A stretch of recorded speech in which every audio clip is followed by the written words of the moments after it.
अमन आंधी official YouTube channel का नया ऑडियो वीडियो सबसे पहले आप तक पहुंचे तो चैनल को लाल वाला बटन दबा के सब्सक्राइब करें और साथ में बेल आइकन।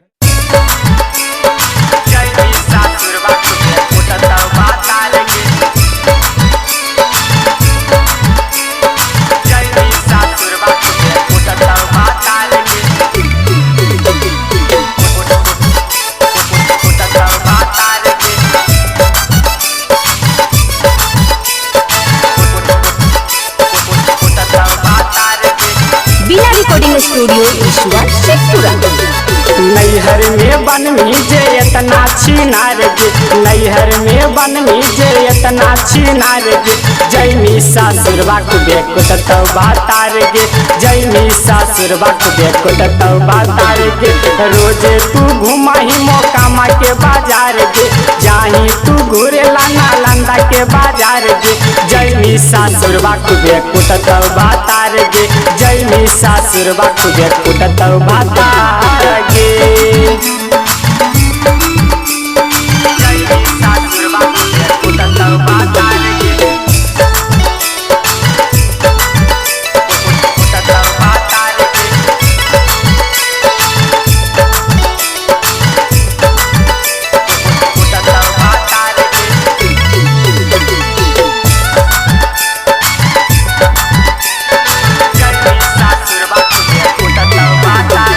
रोजे तू करोही एक्सरसाइज, बढ़ल जाओगे छौरी चलिया के साइज। रोजे रोजे तू करोही एक्सरसाइज, बढ़ल जाओगे छौरी चलिया के साइज। छोट हलव कैसे दुनू बढ़लौआ नार गे, छोट हलव कैसे दुनू बढ़लौआ नार गे, जैमी सासुरबा कुबे कुटतौ बातार गे, जैमी सासुरबा कुबे कुटतौ बातार गे।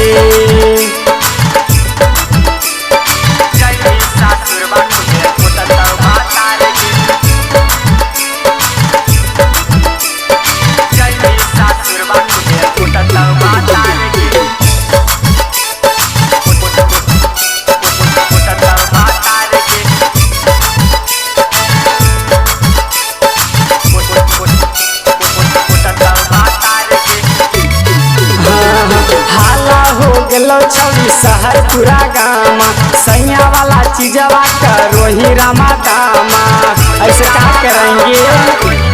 हाँ हाला हो गेलो छौरी शहर पूरा गामा, पिया वाला चीजवा करोही रामा दामा।